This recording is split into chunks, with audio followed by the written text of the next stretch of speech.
right, so let's look at a practical example. All right, now here we have some transactions. We actually have 6 transactions here that we're looking at, right?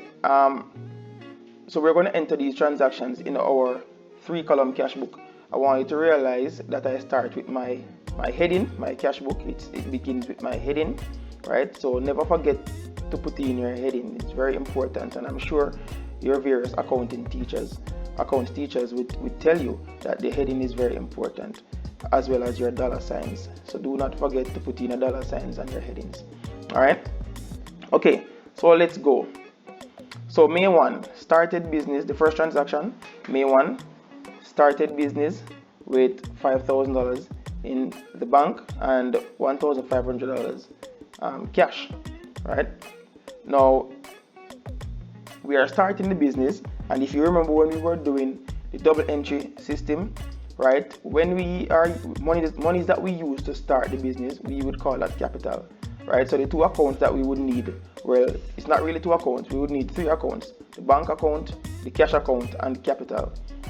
And so we want to put this information on the debit side, right, because we are starting the business, right? And so this is how you would make the entry. So you start with your date, May 1. In the details column, you have capital to show that this is where the other side of the transaction is, as well as the folio column will show where you can find the capital account, which is in the general ledger. In the cash account, right, we will put the amount of money, $1,500, and in the bank account, we would put the $5,000, right? There may be instances, however, guys, where there may be a bank overdraft, and a bank overdraft is a service that is provided by the bank where they allow you to withdraw more money than what you have in your account. And if there is a bank overdraft in the cash book, the bank account would not be debited, right? For the opening balance, it would not be a debit entry, it would be a credit entry, which means that it would be on the credit side, right? And that is in the event that there is a bank overdraft. So please remember that that's a very important point, and CXC love to test that concept, right, to see if students know how to treat a bank overdraft. So just remember that the bank overdraft, if there is a bank overdraft, then the opening entry would not be on the debit side for the bank account, it would be on the credit side. A bank overdraft is not possible for cash, right, because you cannot spend more money than what you have, and so that principle would not apply for the cash account or the cash column. You would never see that, but you would see it for the bank account. All right. So the next transaction, May 3, bought goods for $500, but receiving a 5% discount, right?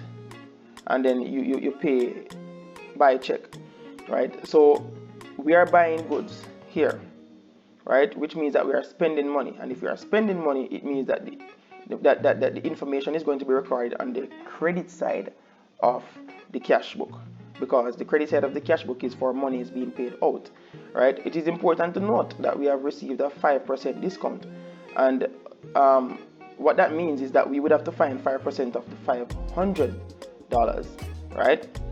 And so this is how we would enter that transaction in the cash book. So May 3, put in the date, purchases, because we are buying goods. Purchases account is found in the general ledger, right? And 5% of 500 is $25. So you put in the 25, right? And you're going to record in the bank account, because it says you pay by check, you're going to record in the bank account $475. So it's no longer 500, you know, because what you have taken out the discount of 5%, which is $25 from 500, which would leave us with $475.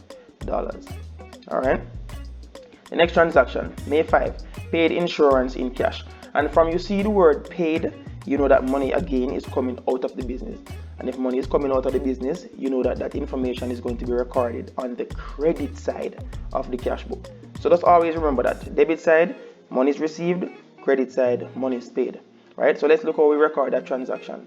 So May 5, see in the date column, May 5. And then the details, you have the insurance, the folio. You can find the insurance account in the general ledger, right? Normally you would have like page numbers and stuff like that, but you don't have to focus on that right now. CXC is not going to mark you for that. All right. And so because we are paying insurance using cash, as stated here, right, we are going to put the information in the cash column, right, to signify that we are paying by cash. All right, that's pretty straightforward. The next transaction is May 10, sold goods for cash, $400, allowing $10 discount. So this transaction, we are selling goods, we are receiving cash, right? And if we are receiving cash, then the information will go on what side? Debit side or credit side? Well, if you said debit side, you'd be correct. Yes, so the information would go on the debit side. All right. We are allowing them $10, not 10%, $10 discount, right? And so this is how the transaction would be recorded. The date, sales account is in the general ledger. We would record the $10 in the discount allowed column, and the customer would actually pay $390, right? Good. And then May 11 is a very important transaction. It is what we call a contra entry, right? So a contra entry is when one transaction affects both bank and cash accounts, right? And what that means is that the double entry is completed within the cash book, right? So it says we are put $200 cash into the bank account, right? So we are taking money out of the cash account and we are putting it into the bank account, right? So you will see and you can understand that the cash account will be affected, obviously, and the bank account will also be affected. And that is the reason why it is a contra entry. All right. So a contra entry can be very tricky, guys. So you have to think about it carefully. So the money is going into the bank account. So therefore the bank account must be debited. Yeah, that's the first reasoning. And money is coming out of the cash account. Therefore the cash account must be credited. So this is how we would record a contra entry.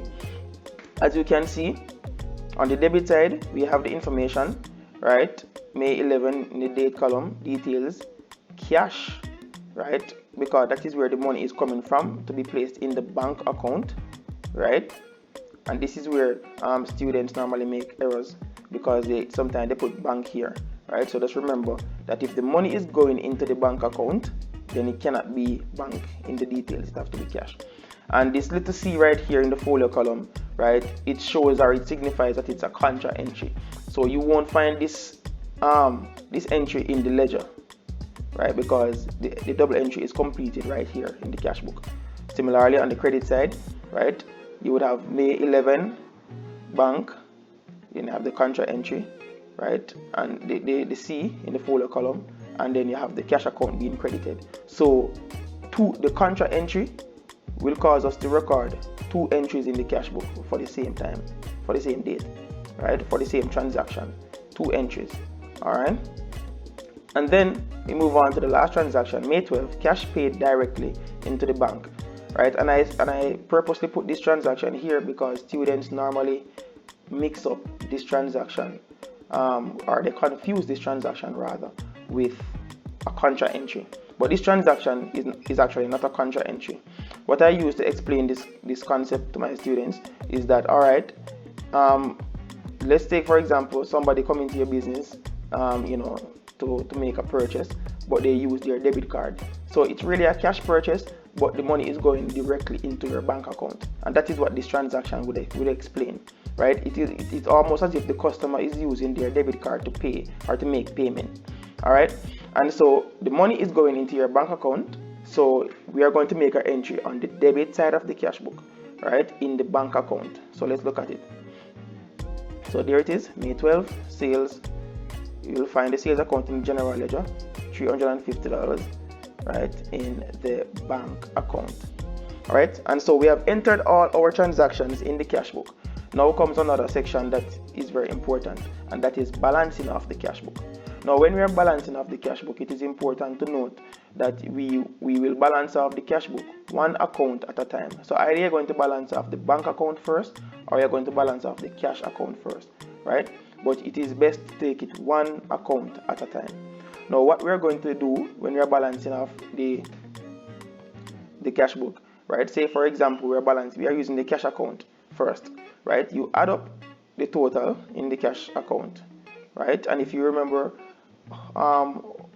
my video on double entry and how to balance off double entry accounts, right, then it is the same principle that we are using. So the debit side, the cash account and the cash column rather on the debit side would add up to 1,890, right? So you'd add these two figures here and you get 1,890.